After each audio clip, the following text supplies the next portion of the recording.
Tänane konverents on meil väga pikka aega planeeritud, 2 aastat on seda konverentsi edasi lükatud koroona tõttu ja nüüd tal siis lõpuks toimub, nii et omamoodi on tegemist ka Arhitektide Liidu juubelikonverentsiga. Konverents on eesti keeles, meil on mõned ingliskeelsed külalised ka ja neile ütlen ma ka nüüd paar sõna tervituseks.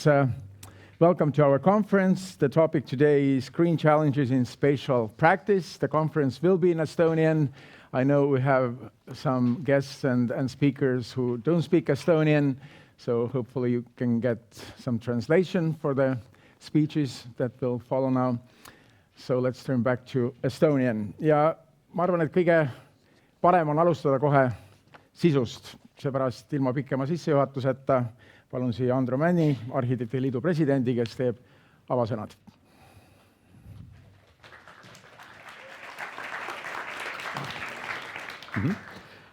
Tere ka minu poolt, lugupeetud minister, Euroopa Komisjoni Eesti esindus, külalised, toetajad. Mul on liidu juhina, mul on väga hea meel, et see konverents lõpuks teoks sai, sest seda on lükatud siin pea 2 aastat pandeemia tõttu kogu aeg edasi, niimoodi 6 aja kaupa, lükkame, nüüd siis lõpuks oleme siin. Sõnad rohepööre, rohepoliitika on ilmselt sõnad, mis juba paljudel tekitavad ühiskonnas allergiat, sest sellest räägitakse nii palju, aga samas kui me vaatame, et kuidas me oma linnu endiselt planeerime ja ka riiki tervikuna, siis tundub, et me ei ole sellest ikkagi piisavalt rääkinud ja sellest tuleb veel rääkida. Et selle iseloomustamiseks ma loen nüüd ühe väikese tsitaadi. Eesti ühe suurema ajakirjanik küsis Eesti erinevate linnade abilinnapeadelt, kes vastutavad linna planeerimise eest nende kliimakavade kohta. Ja vastus oli selline, keskmise suurusega linn.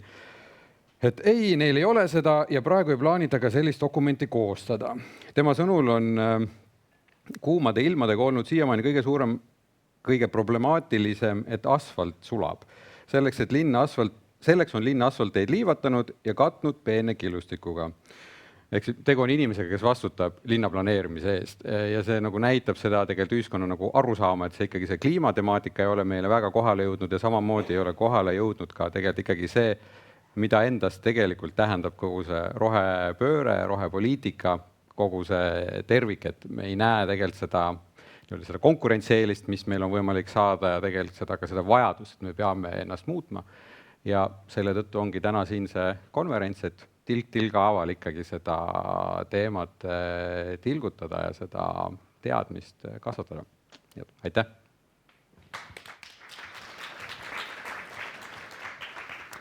Nii ja läheme edasi. Meil on hea meel tervitada siin Riina Sikkutit, meie vabariigi majandus- ja taristuministrit. Palun! Tere! See on väga informaalne konverents, et kõned pulti ei kasutatagi. Suurepärane! Tere hommikust kõigile ja mina olin siin majas 1 päev vähem kui 2 nädalat tagasi. Rääkisin Taristu Ehitajate Liidu konverentsil ja samamoodi, et tegelikult kuna neil oli visioonikonverents, et samamoodi panna mõtlema, et kuidas seda tulemust ka tulevikus mõõta, et asi ei ole ju ainult asfalteeritud kilomeetrite arvus. Ja ma arvan, et mul tuligi laval see mõte, et kuidas ma illustreerin, mis on see muutus, mida me tahame saada, sest sellel ei ole veel ju päriselt nime. Ja siis rääkisin neile sellest, kuidas ma ligi 10 aastat kasutan sõna tõnks ja ma tegelikult ei taha seda teha. Sellepärast, et lapsed tõukeratastega linna tänaval, nad on kiiremad kui mina ja siis mina käin neil järgi ja tõnks! Alla 3, tuleb ratta pealt maha, tõstab üle selle, see järsk vihmaveerenn, mis on tehtud, tõstab sealt üle, muidugi on armas vaadata teda toimetamas.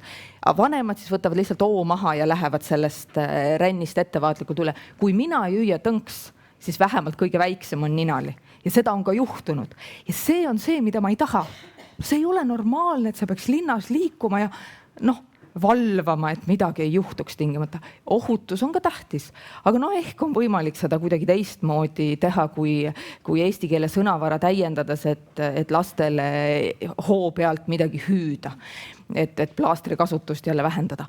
Aga nüüd see, kui me räägime kilomeetritest või me räägime eelarve summadest või rohepöörde mõjust, Ma väga paljude arutelulaude taga olen olnud ka viimase 4 kuu jooksul, no aga ei, rohepööre küll, ega ma ei vaidle vastu. Aga kas see on meile jõukohane? Millises mahus investeeringuid tuleb teha ja mis on see majanduslik mõju meie sektorile? Mis on kõik täiesti tervemõistuslikud küsimused, mida küsida. Ma olen suur informeeritud otsustamise toetaja ja me tegelikult tahaks seda infot ja andmeid otsustamise aluseks. Aga see muutus, mis tuleb, on fundamentaalne. Meil ei ole võimalik oma koha täpsusega neid mõjusid hinnata. Ja seda tüüpi muutuste puhul, need otsused, mida me teeme, peavad olema väärtuspõhised. Et isegi kui me ei tea täpselt, kui palju läheb konkreetne ehitus kallimaks või milline on sektori majanduslik potentsiaal tulevikus, siis kui meil on eesmärk selge, me suudame teha neid põhimõtteliselt õigeid otsuseid, isegi juhul, kui me ei suuda eelarve kulu prognoosida suure usaldusväärsusega või mõjusid kirjeldada siin 3 kohta pärast koma. Et on mõned asjad, mis on lihtsalt vaja teha ja olukorras, kus see fundamentaalne muutus tuleb, tegelikult kui me jalgu järele ei lohista, ja minust Andro viitas ka sellele, et see konkurentsieelis, see, mida me saame, kui me suudame ühiselt selle teha, see sünergia, mis tuleb, on oluliselt suurem, kui me suudame, ma arvan, ette kujutada. Lisaks siis tõnksu sõnavarast eemaldamisele. Teine asi, mis ma tahaks, ühistransport.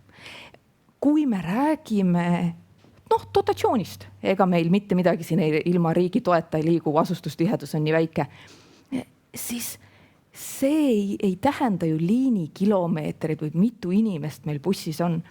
Nii et mul on jube hea meel, et ka täna arutatav see Euroopa uue Bauhausi põhimõtted, nad lähevad majanduslikust dimensioonist väga palju kaugemale. Me räägime sotsiaalsest mõõtmest, me räägime kultuurilisest mõõtmest, ma loodan, me räägime psühholoogilisest mõõtmest ka, sest ühistranspordi puhul oluline ei ole, kas ta käib taktipõhiselt või mitte, kas pilet on või ei ole ja mitu liinikilomeetrit me doteerime.